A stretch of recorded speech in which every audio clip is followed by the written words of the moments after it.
صرف ایک بات، ایک عادت جو کہنے کو تو صرف ایک بات ہے، ایک خوبی ہے، لیکن جن لوگوں میں یہ خوبی ہوتی ہے ان کی پوری زندگی ہی بدل جاتی ہے۔ کسی گاؤں میں ایک کسان رہتا تھا۔ اس کے پاس کچھ زمینیں تھیں جن میں وہ کھیتی باڑی کرتا تھا، ہل چلاتا تھا، فصل بوتا، پھر اس فصل کی دیکھ بھال کرتا، اسے وقت پر پانی دیتا۔ جب وہ فصل پک جاتی تو وہ اسے کاٹتا اور منڈی میں جا کر بیچ آتا۔ وہ بڑی محنت اور ایمانداری سے اپنا کام کرتا تھا۔ اب جو اس کے پاس پیسے اکٹھے ہوتے ان کے ساتھ اس نے آس پاس کی زمینیں بھی خریدنا شروع کر دی، جس کی وجہ سے اس کا کھیت کافی بڑا ہوتا گیا۔ اب اتنا زیادہ کام اس اکیلے آدمی کے بس کی بات نہیں تھی۔ اس نے سوچا ساتھ کام کرنے کے لیے، ہاتھ بٹانے کے لیے کوئی ملازم رکھ لوں۔ مختلف لوگوں کو اس نے بلایا اور ان کے انٹرویو کیے۔ وہ کھیتی باڑی کے بارے میں کیا جانتے ہیں؟ کھیتوں اور جانوروں کو سنبھالنے میں مجھے آپ کی مدد چاہیے، اتنے پیسے دوں گا آپ کو، بتاؤ آپ کیا کر سکتے ہو، کتنا آپ جانتے ہو، کیا خوبی ہے آپ کے اندر؟ مختلف لوگوں نے مختلف جواب دیے، لیکن اس کو کوئی شخص پسند نہ آیا۔ اس کی بات اس کے دل کو نہیں لگی۔ ایک دن ایک نوجوان لڑکا کام کی تلاش میں اس کے پاس آیا۔ اس کسان نے کہا، آپ کون سا کام کر سکتے ہو؟ کون سا کام کرنا آتا ہے؟ کیسے آپ میری مدد کرو گے؟ کیا خوبی ہے آپ کے اندر؟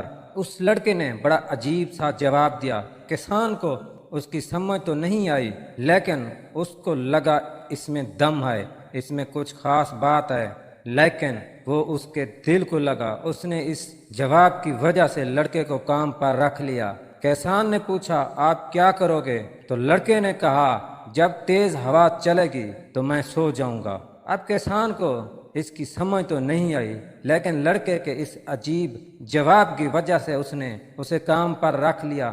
چلو دیکھتا ہوں یہ کیا کرتا ہے۔ اب کام شروع ہو گیا۔ وہ دونوں مل کر کھیت کی دیکھ بھال کرنے لگے۔ لڑکا دن بھر کام کرتا اور رات کو اپنے کمرے میں جا کر سو جاتا۔ کسان اس کے کام سے خوش تھا۔ ایک رات کسان اپنے بستر پر لیٹا ہوا تھا۔ تیز ہوائیں چلنا شروع ہو گئی، آہستہ آہستہ ان ہواؤں نے طوفانی شکل اختیار کر لی۔ کسان بڑا پریشان ہو گیا۔ وہ جلدی جلدی اٹھ کر اپنے کمرے سے باہر آیا۔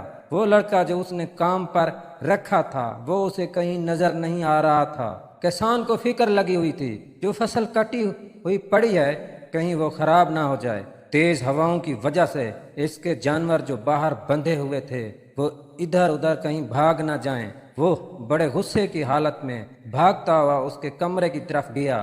اس کو غصہ آ رہا تھا، دیکھو یہ کتنا پاگل آدمی ہے، اتنا طوفان آیا ہوا ہے، اس کو تو فصل کی حفاظت کرنی چاہیے تھی، وہ خراب نہ ہو جائے، جانوروں کی فکر کرنی چاہیے تھی، وہ ادھر ادھر بھاگ نہ جائیں، اور یہ پڑا سو رہا ہے۔ کسان نے اس کو زور زور سے ہلایا، باہر طوفان آیا ہوا ہے اور آپ مزے سے سو رہے ہو، آپ کو اپنی ذمہ داری کا کوئی احساس نہیں ہے۔ لڑکے نے جواب دیا، میں نے کہا تو تھا جب تیز ہوا چلے گی تو میں سو جاؤں گا۔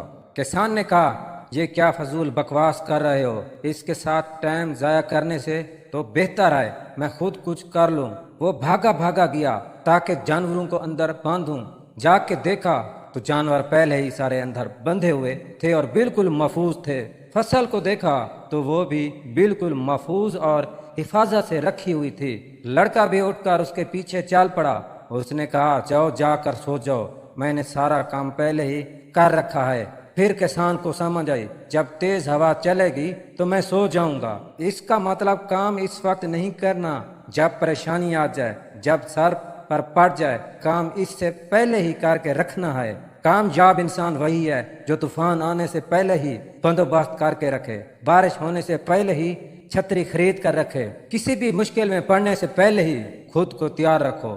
مشکل سر پر آ جائے تو اس کی تیاری شروع کرو۔ اکثر طالب علم سارا سال موج مستی کرتے ہیں، ابھی بہت وقت پڑا ہے، پڑھ لیں گے، جب پیپر سر پر آ جائیں تو انہیں تب پڑھائی کی یاد آتی ہے، تب ان کی بھاگ دوڑ شروع ہوتی ہے، تب انہیں افسوس اور پچھتاوا ہوتا ہے بہت وقت ضائع کر دیا۔ اس لیے کامیاب ہونا چاہتے ہو تو مشکل سر پر آنے سے پہلے ہی خود کو تیار رکھو۔ ڈھیر ساری خوشیوں کے ساتھ سب پیارے دوست ہمیشہ سلامت رہیں۔ انہی الفاظ کے ساتھ اجازت چاہتے ہیں، اللہ حافظ۔